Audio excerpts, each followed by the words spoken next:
The Memory of Love, Chapter 6. A high wall surrounds the hospital, built of rough, bare blocks through which hardened floors of concrete spill.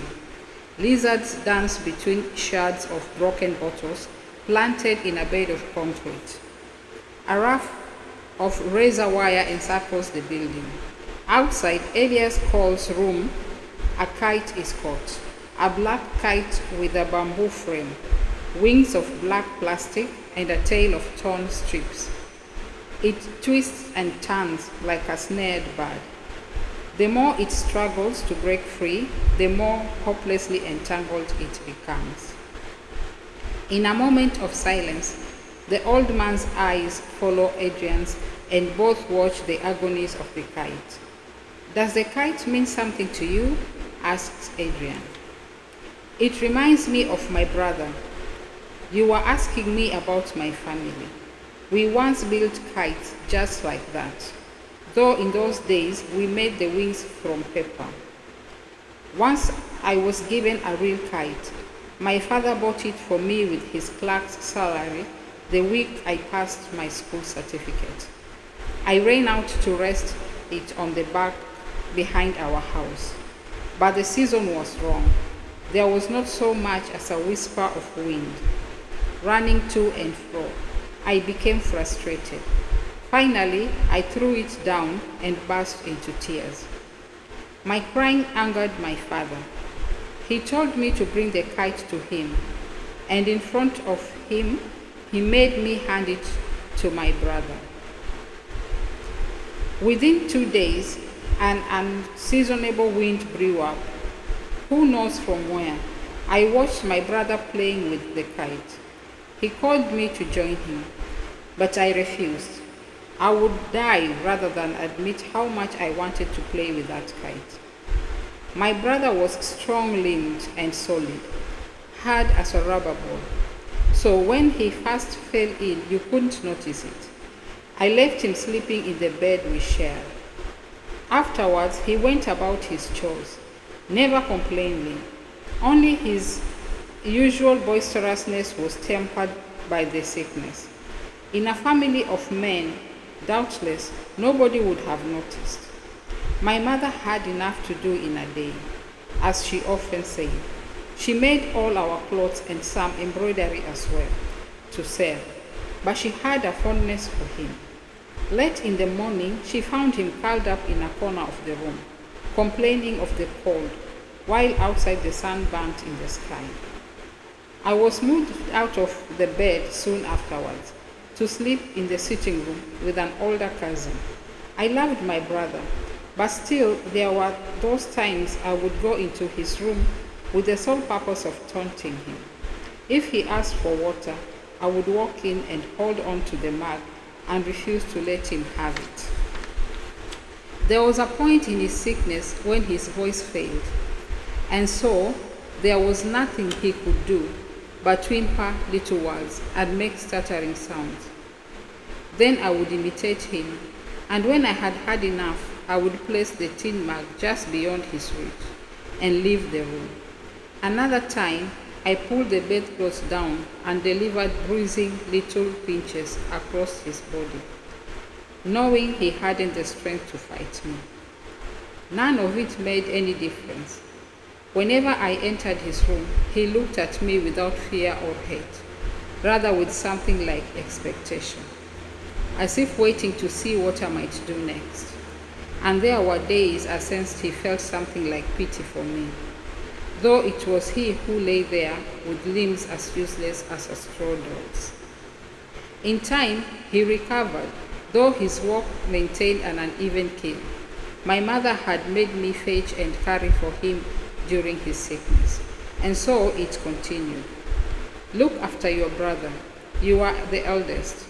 All the responsibility came to me, though I never asked for it. And there were times his happiness seemed designed to goad me, and I confess, occasions when, left alone, I vented my frustration on him. Don't ask me why I did it. A little childish jealousy. As an invalid, he drew more of my mother's intention. The good thing is that my brother forgave me, even after he no longer depended on me, when I left home to pursue my studies and left him behind. And if you asked me, did I love my brother? I would have said yes. I would say yes.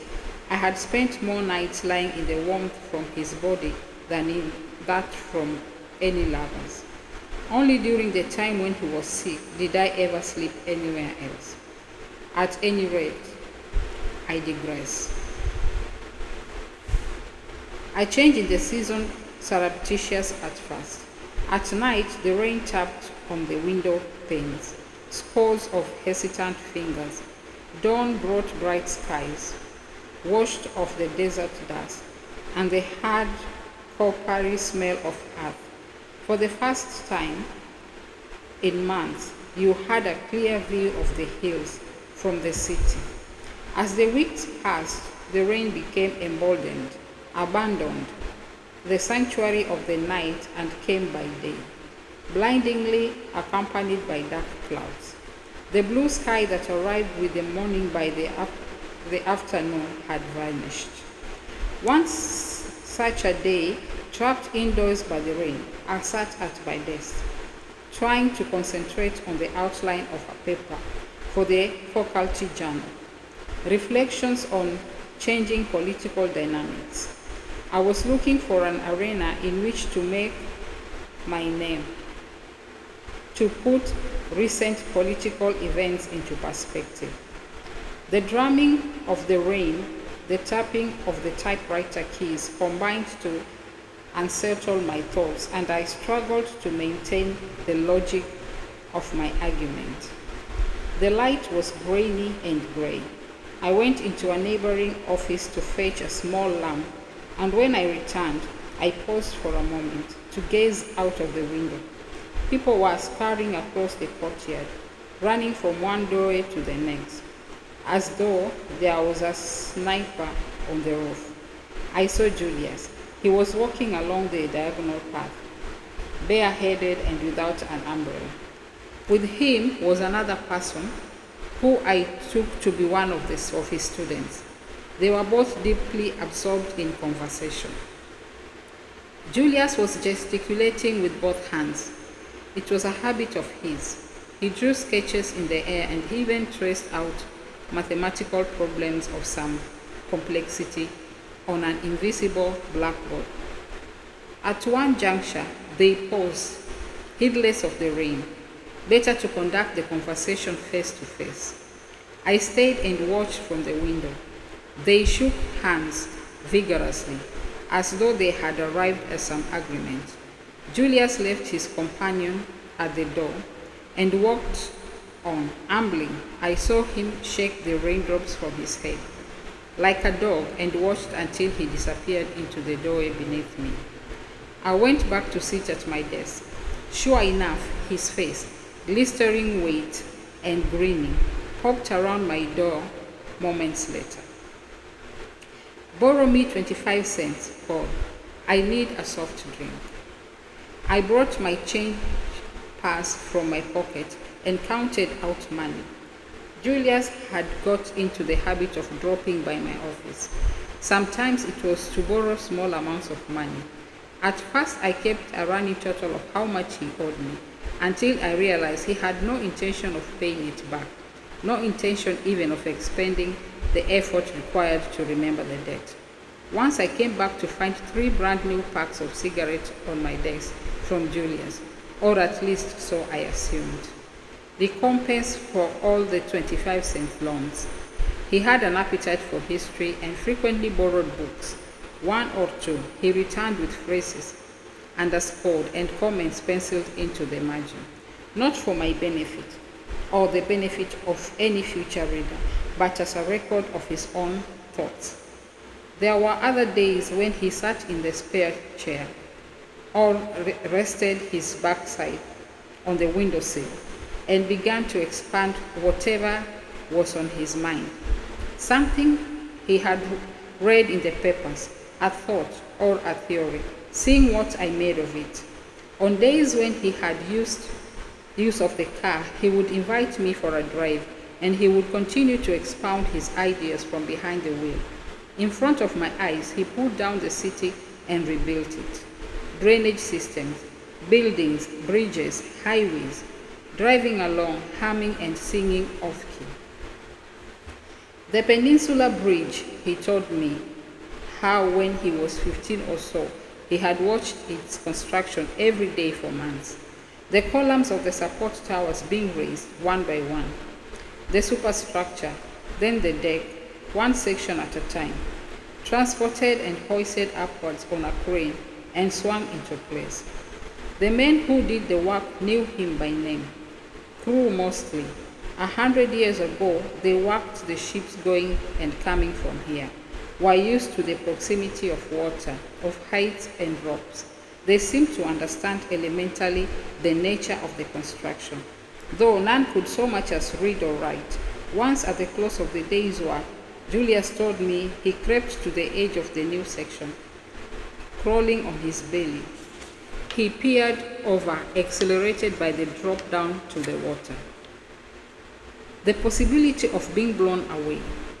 The day before the official opening, they lowered him dangerously over the side on a trapeze, and he wrote all the workers' names in the wet concrete, adding his own initials at the end. For my part, I listened, which was my role. And anyway, Julius was a talker, and I was not so prone to it. I'm circumspect by nature. Julius was not. He was a man possessed of great ardor. The whiff of naivety, of wonderment, was all about him. He had a way of seeing the world, full of glory, that served only to obscure the reality of him. So, Snoopy met with Charlie Brown. What? He was talking, it transpired, about the moon landing, the subject of which continued to impress him. The proposed attempt was then just a few weeks away. Snoopy was one kind of craft, Charlie Brown another. Two astronauts had taken a trip outside their craft and spacewalked close to the surface of the moon. They had made it safely back to the mothership. From his pocket, Julius drew an article cut from a news magazine. In the foreground of a black and white photograph was a stretch of milky land. In the distance, the arc of a horizon upon which hovered a planet. What is it? Julius demanded. I shrugged. Outer space? Yes, but what exactly? Look closely. Appeared at the image. There was something faintly familiar about the far planet. You must remember, though, such images are commonplace nowadays. At the time, none of us had seen anything of its kind. Julius, tired of waiting for me, it's the earth, Elias. It's an earthrise, like a sunrise. And for a moment, I was caught by his ardor, by the sight of the earth hovering above a pale lunar horizon. There's no place we can't eventually go, and there's nothing we can't eventually do, one of the astronauts had said. Julius took it jokingly as his mantra, repeating it often over the next few weeks. There's nothing we can't eventually do, he said, when a bottle opener could not be found, as he expertly flipped the metal top off his beer on the edge of a table. Yes, he was quick to friendship. In a way I was not. Neither was I used to. It was a quality I might have mistrusted, but I couldn't think what Julius might want from me, or at least put another way, since he never seemed to hesitate to ask for what he wanted. I could think of no ulterior motive in the befriending me. And on that basis, I suppose you could say we had become friends. But for Safia, we had become friends. Safia. More than anything in those weeks and months, I desired time alone with Safia, something I dreamt of constantly, and how I might manage it. An evening, Julius asked for the loan of my office. It wasn't the first time. I say he was in the habit of asking when he craved a quiet place to work or somewhere to hold a meeting with other members of his faculty. He remembered in a teasing way on my good fortune in acquiring a space of my own, especially in light of my relatively junior status on the campus. His own faculty was undergoing building works, and the staff members crammed into every available remaining space. That day, it was easy enough to agree. I was happy to be offered a way out. Work on my article had stalled. I needed to do more thinking, which I could just as easily do at home. I kept my pen, collected my papers, and left the room to him. But I didn't go home. There had been a lull in the rain. In the last light of the day, people were making their way home, passing me as I stood and smoked a cigarette across the road from the pink house. I threw the stub into a puddle, searched in my pocket for the packet, drew out another and lit it. When I had smoked the second cigarette, I crossed the road, stepping around the puddle and the other pedestrians. I stood before the front door, conscious I could yet turn back. At that moment, I heard distinctly on the other side of the door the sound of her voice. My heart started to hear her thus, so close, unaware of my presence. I wondered who she might be talking to. Not Julius, who was in my office, where I had left him. I thought I detected in her voice a note one might describe as controlled exasperation, the kind of voice a teacher must use to address a dull-witted child, or in this case, a hapless servant. I raised my fist to the door and rapped. The footsteps changed direction, and a moment later, she stood before me. Elias. She was surprised to see me, and the smile she gave me, though she did her best to cover it, had been preceded fleetingly by a frown. I'm sorry, she said. We are just rearranging a few things. Come in. Come in. She stepped backwards into the hall. Inside the dining room table was covered in papers and what I took to be botanical specimens, some labeled and bagged, others pressed onto paper. On the floor were piles of books, magazines, a stack of dressmaking material, and patterns. She was clearing herself a workspace, she told me, and she led the way out onto the veranda, hoping to complete her PhD thesis. She'd been putting it off since their return home from Britain. She sat down on the edge of a chair, tucked her hands in between her knees, and leaned forward with a mild air of expectancy. Julius isn't home then? I asked. No, I'm sorry, he's not. He's rarely back at this time. Did you want to talk to him? In not replying, I avoided the need to lie. She took my silence for assent. I'd offer to let you call him, except with all the disruption at the department, he doesn't have an office. It's not that important. I happened to be passing. You are welcome to wait. I said, I'm disturbing you. Oh, I welcome the distraction. What would you like, a beer? And she disappeared into the house. When she returned, Sophia asked after Vanessa. In my answer, I told her Vanessa was well, which I expect was true. We talked a while of unimportant matters. At some point, I can't remember how we got there, Sophia told me she had newly acquired a camera and asked if she could take my picture. Of course, I replied. By the time she left the room and returned, I had risen in readiness and was hovering somewhat self-consciously, considering how best to position myself. The truth is, I am an uncomfortable photographic subject. There is nothing about the experience I can find to like. Over here, she patted the railing.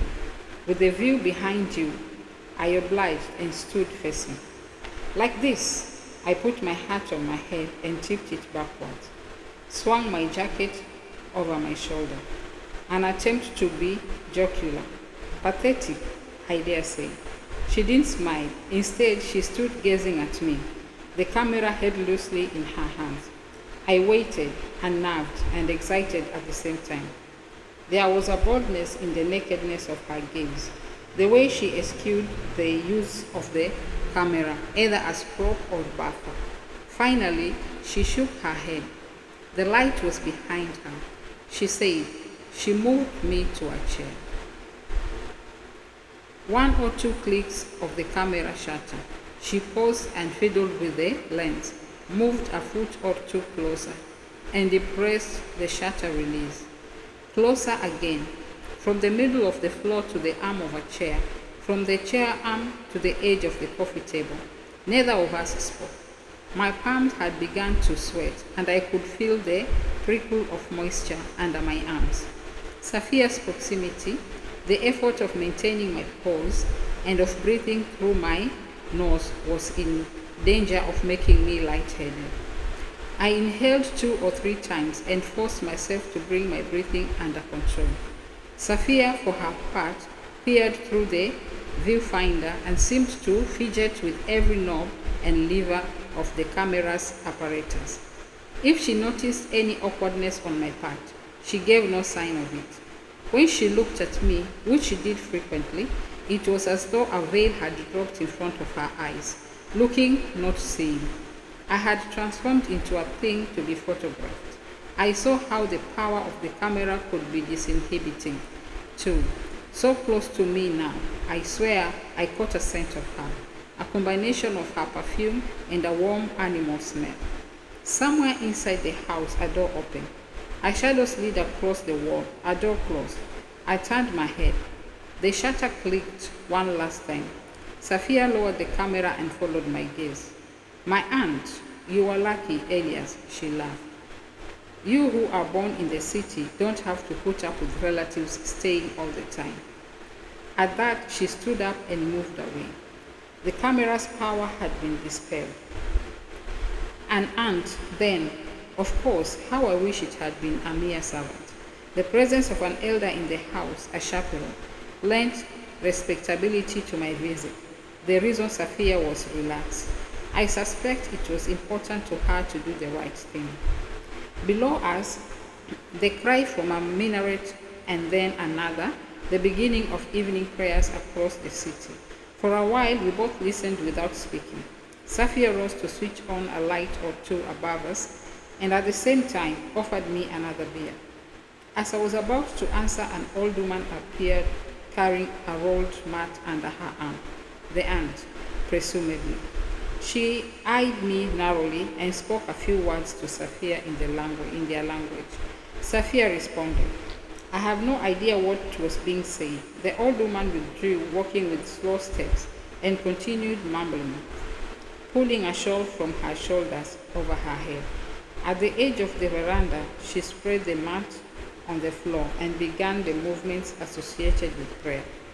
It began to rain, a pattering at first, becoming faster, like running feet, then the gentle moan of wind.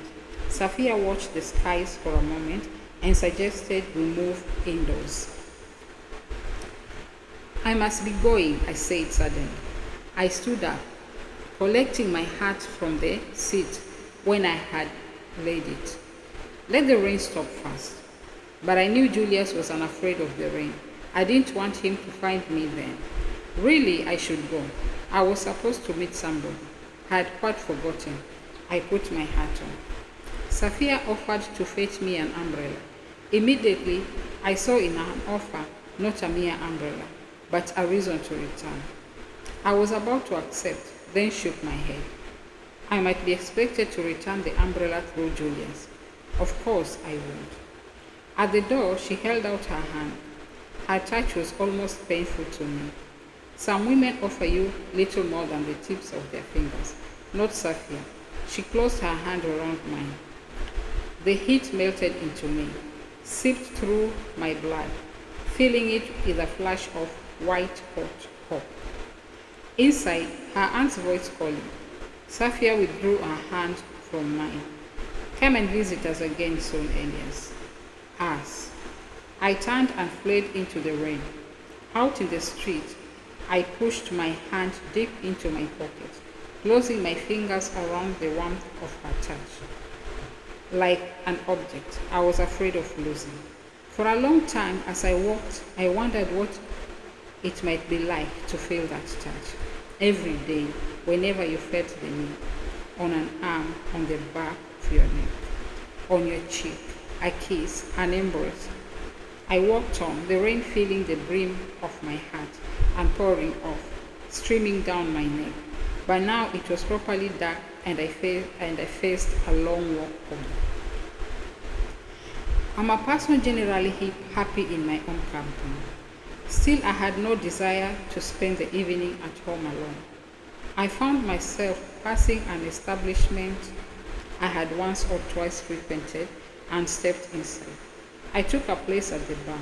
My hands were shaking, and for some reason, I felt unaccountably angry.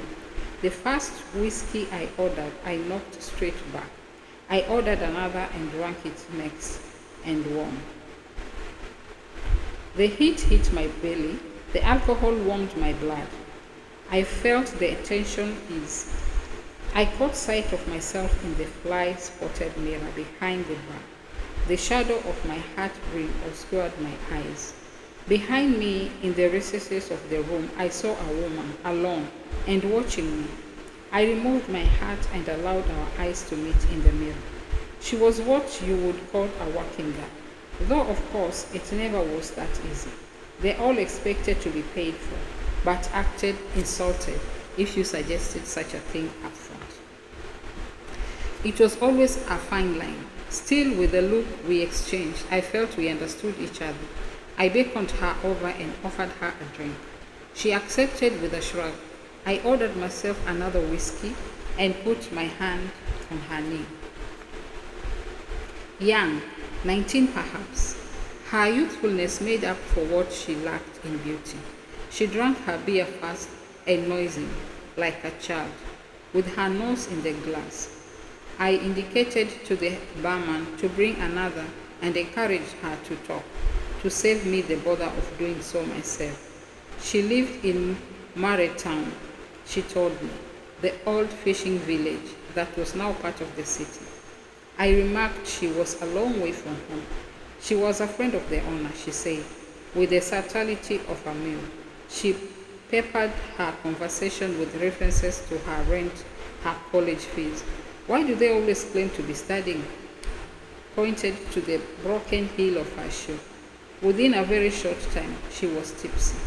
I helped her to her feet, told her I was going in her direction, and offered her a lift home.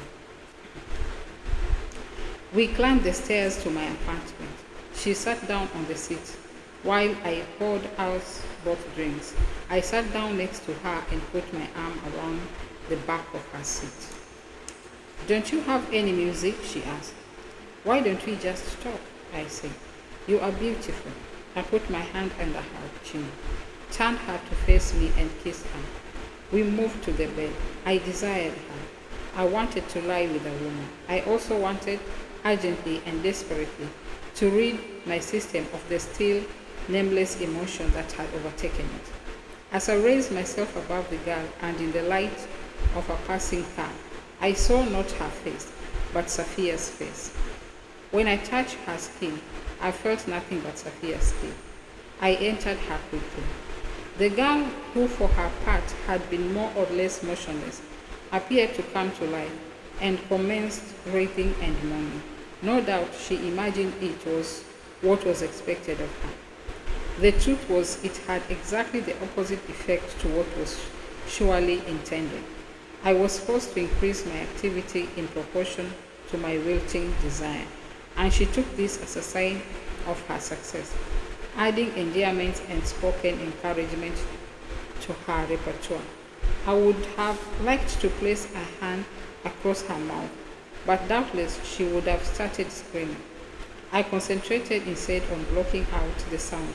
Finally, after some minutes, I managed to climax. In the days following, I applied myself to my article.